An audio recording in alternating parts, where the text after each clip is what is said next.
Shanghai, a gigantic city, a meeting point of both East and West.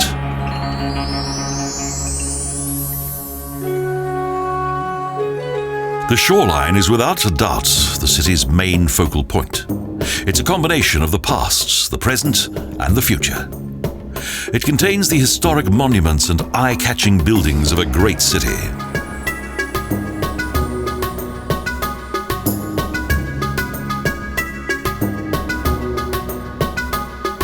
Shanghai was once referred to as the whore of Asia, capital of crime, the Paris of the East, and the center of Maoism. But this is a place of history.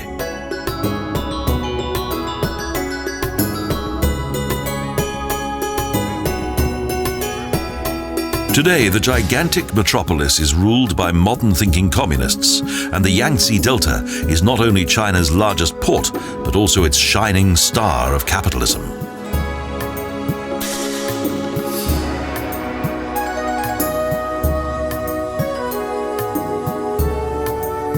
In the 18th century, the West showed considerable interest in Shanghai as an important trading center.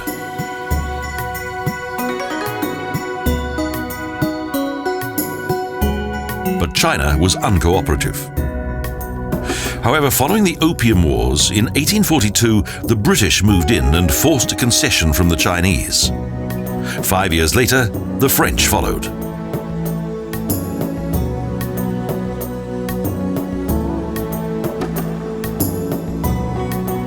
Foreign capital was introduced, factories were built, and many people moved into the city in the search for work.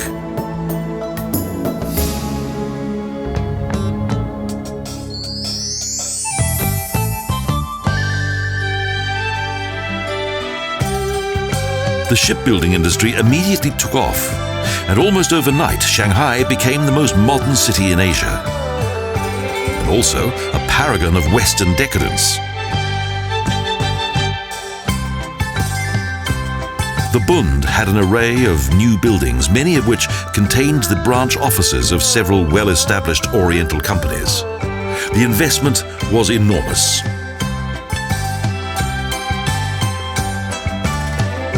Today, the city's skyline acts as a powerful magnet for tourism. The founders of the Democratic Republic have long since been replaced along with Mao's Little Red Book.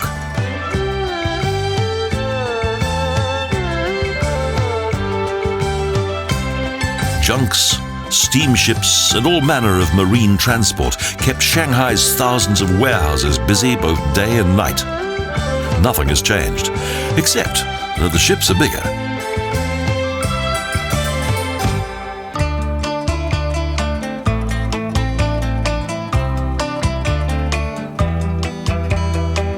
It's hard to imagine that only a century ago, Shanghai's riverbanks consisted of a marshland where rocks and earth were used to secure the country's junks.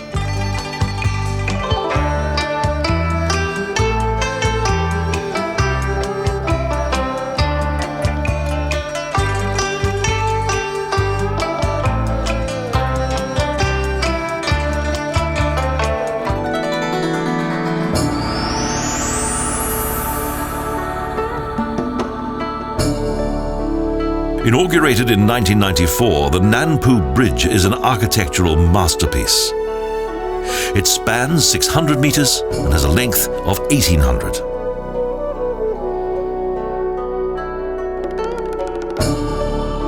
From here, there's a wonderful view both of river and harbor. 55,000-ton ships pass beneath this highly impressive structure.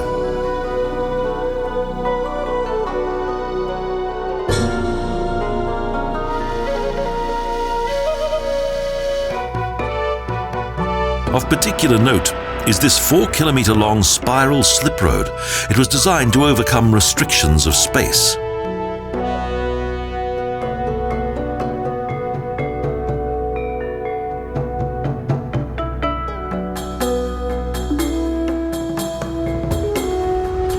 Rapidly increasing road traffic has made this bridge between Old Shanghai and the new city districts essential, because the Nanpu Bridge in the north of the city was unable to cope.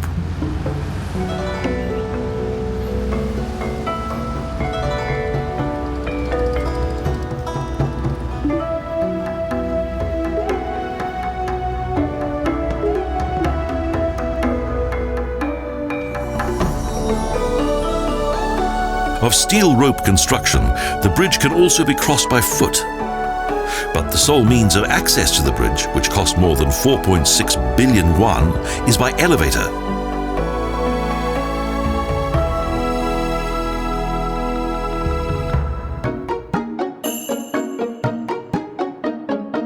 Although much was lost to the Cultural Revolution, the city's panoramic skyline is now a contemporary tribute to China's new regime.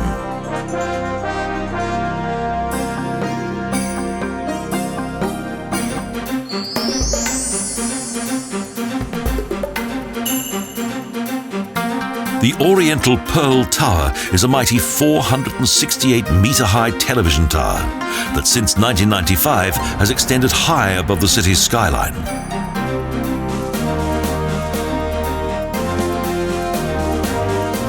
The view is overwhelming. A wide river calmly winds its way through this lively city that in recent times has experienced a complete transformation.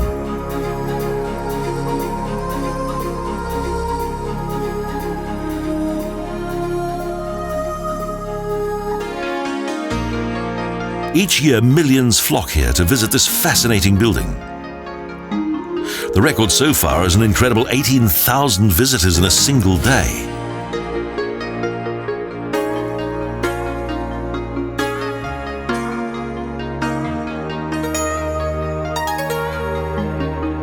Endearingly named the Oriental Pearl, the tower contains an entertainment center, futuristic luxury hotel, fine restaurant, and the most superb views.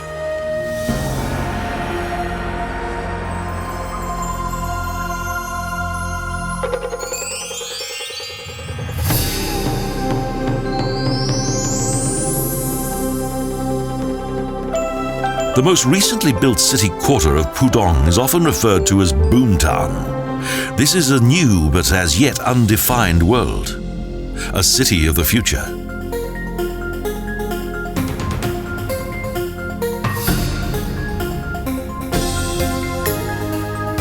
Modern glass structures designed by the world's leading architects surround New Age Boulevard, a fine example of the city's dynamic flair.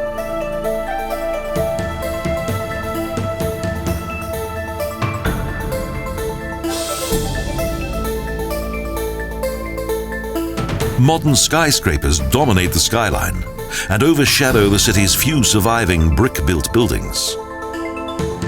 In Shanghai, this is where the power of money is fully exposed.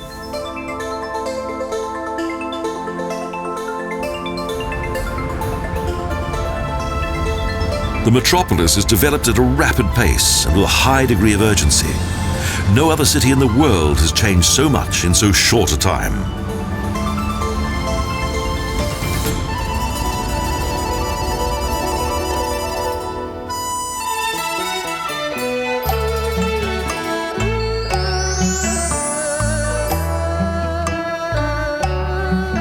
None of the old town has survived, and the word Chinatown is now politically incorrect. With its entrance on the Yangzi Lu, this district is called Southern Market.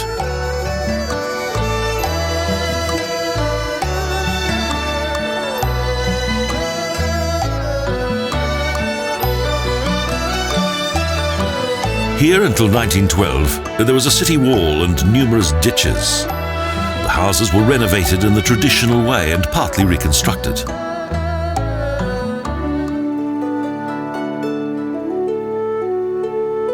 In the center of the city's labyrinth-like shopping alleys, a zigzag bridge extends across a small pond to a famous tea house.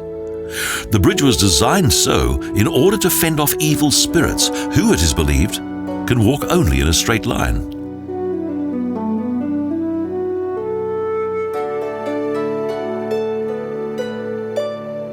The picturesque tea house is surprisingly uncrowded due to the hustle and bustle on the bridge.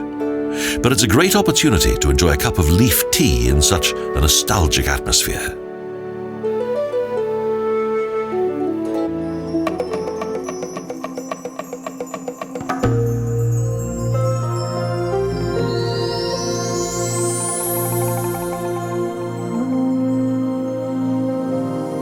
Directly opposite is the entrance to Yuyuan. This garden is the pride of the city because it's one of the few remaining cultural monuments in Shanghai.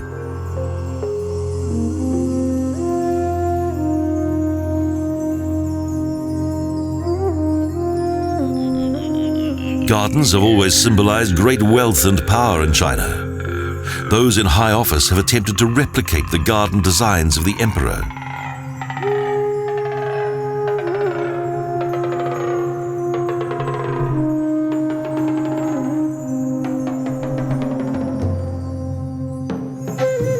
In a small area, the Yu Garden combines all those elements that comprise a successful garden, in 5 sections, divided by dragon walls.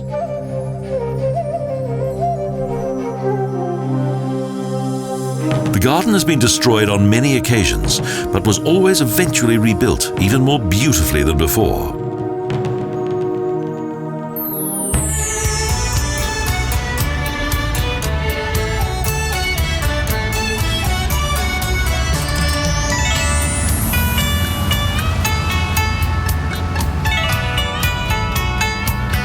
Nanjing Lu is the new center of Shanghai, China's sparkling showcase that contains both old and modern shopping centers, the commercial heart of the city.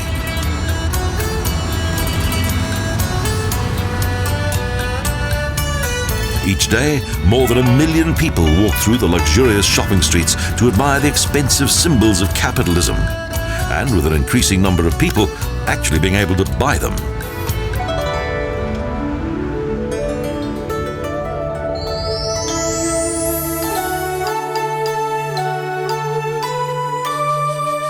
A few years ago, the People's Square contained wide streets and a racecourse. Today, it's a green area with fountains and white doves.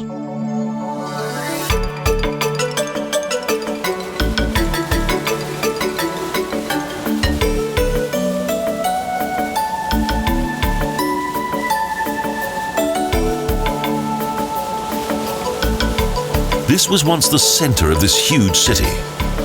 And for wedding couples, a photo opportunity in front of this large fountain is an absolute must.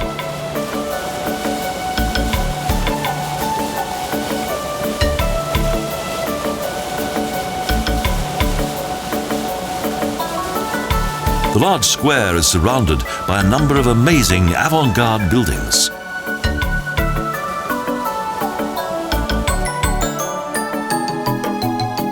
At the center of the People's Square is the splendid Shanghai Museum, whose external walls are covered with Spanish marble and protected by various stone lions.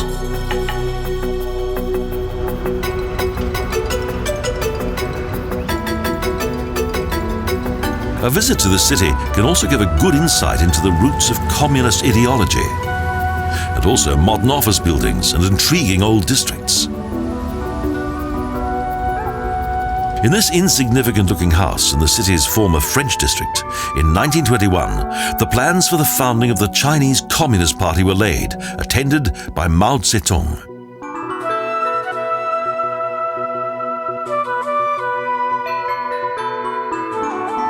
Shanghai was the ideal location to light the flames of revolution.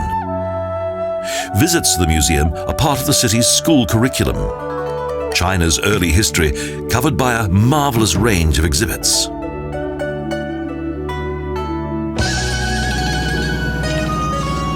Next, the countryside and the capital of the former Wu Kingdom.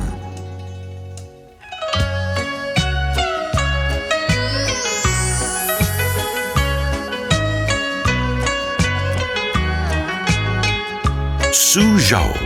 Famous explorer Marco Polo referred to this extraordinary city as the Venice of the East. The city is particularly famous for its gardens. These humble dwellings signify the poverty of the local people.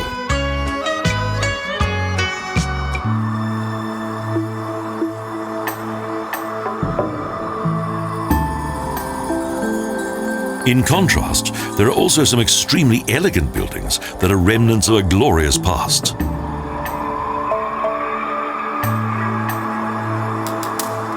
The city was founded in 514 BC, when the Chinese monarch Helü von Wu made it his capital.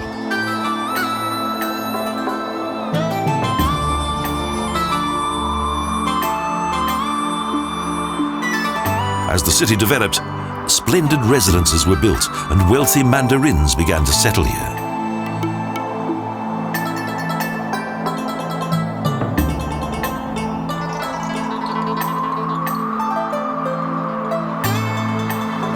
Above a broad 24-kilometre-long wall is a path with many interesting sights along the way, and a picturesque view over the city's watery streets.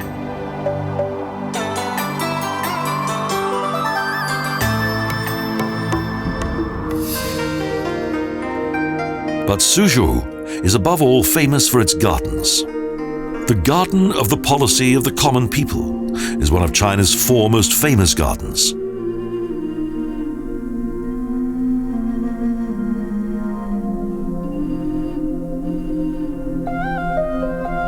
The complex was built in 1522 and 1566 at the command of an important mandarin and designed according to his wishes.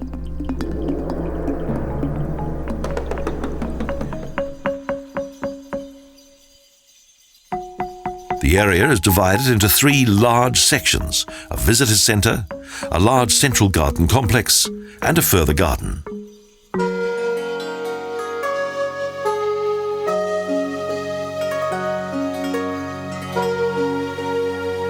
This was the idyllic setting for a series of paintings by the Ming artist Wen Zhengming.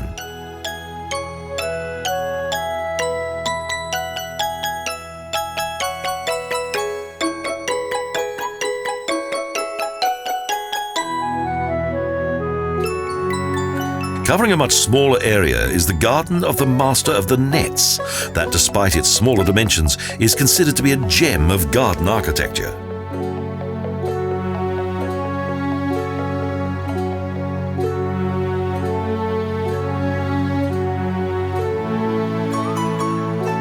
The origins of the garden are in the 12th century. It's believed that a vice defense minister of the period had this residence built for his retirement.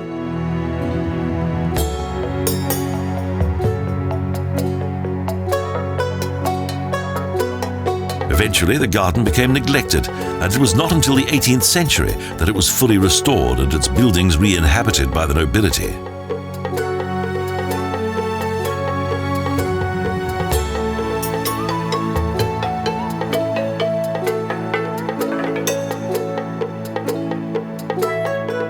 The Wang Shi Yuan, otherwise known as the Garden of the Master of the Nets, is a combination of both residential and garden area.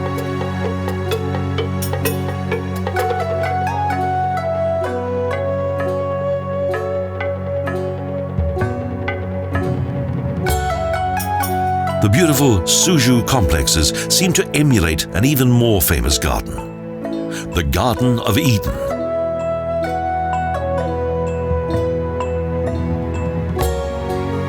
These historic Chinese gardens exude a sense of harmony and serenity.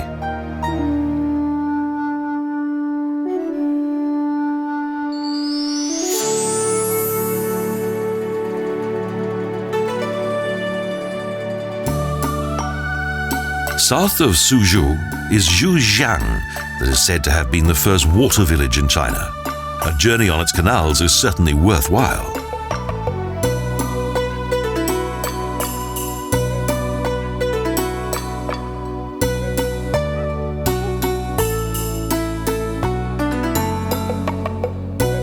The surrounding area is covered with thousands of canals and rivers, and many villages in waterland are only accessible by boat. It really is the perfect village setting.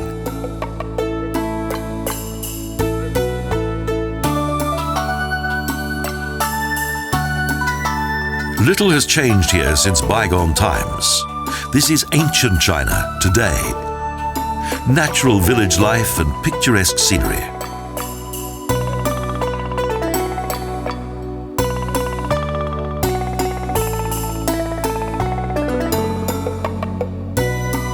The journey by rowing boat on the fascinating canals is a good way to see the sights. But sometimes even the waterway has become quite busy.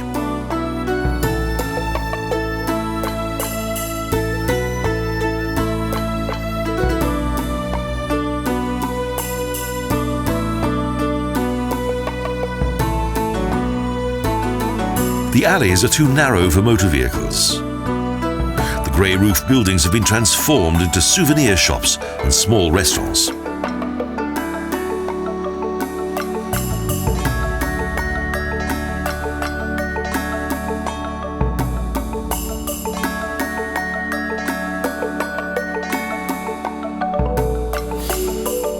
This settlement is 900 years old and has survived many devastating wars.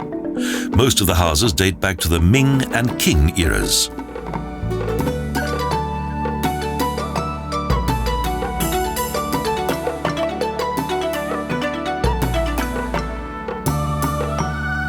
Because Shu Xiang was once accessible only by water, many of its houses have small landing stages on the canal banks.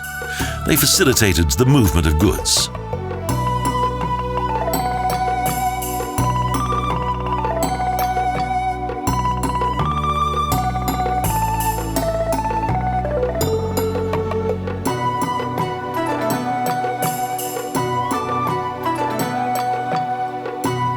It's surprising that this wonderful medieval village has only relatively recently been discovered by tourism.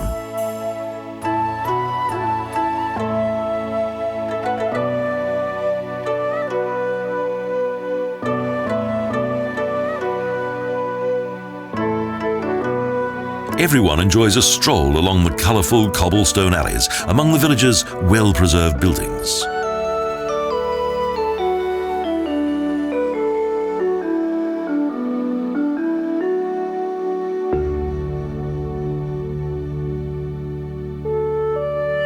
The Nanpu Temple is located on the outermost edge of the village, protected by a wall and a dam towards an open lake.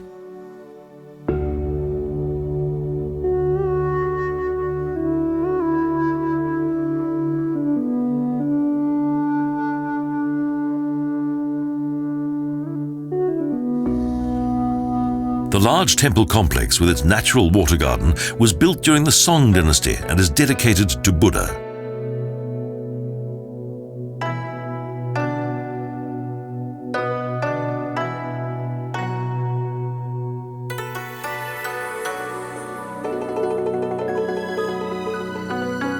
Restoration of the temple complex was extremely successful, as well as the preservation of a natural water basin that was once part of the lake.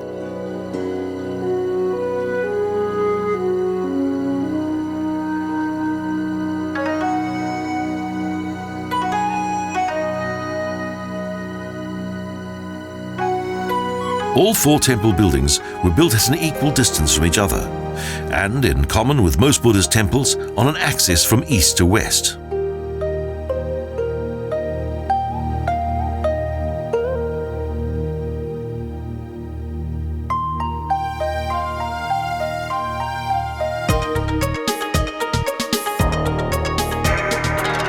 Returning to Shanghai, the sight of the illuminated city soon reawakens the mystique of the East once again, of adventure, the exotic and forbidden fruits. Each evening, several of the city's theaters feature an acrobatic show, a particularly popular attraction in China.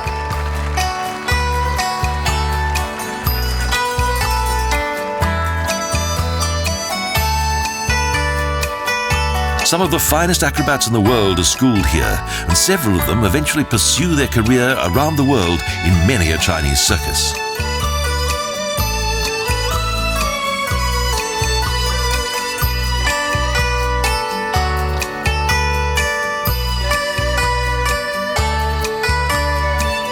There's so much to see and do, the time soon slips by. The dexterity of the acrobats is truly mesmerizing.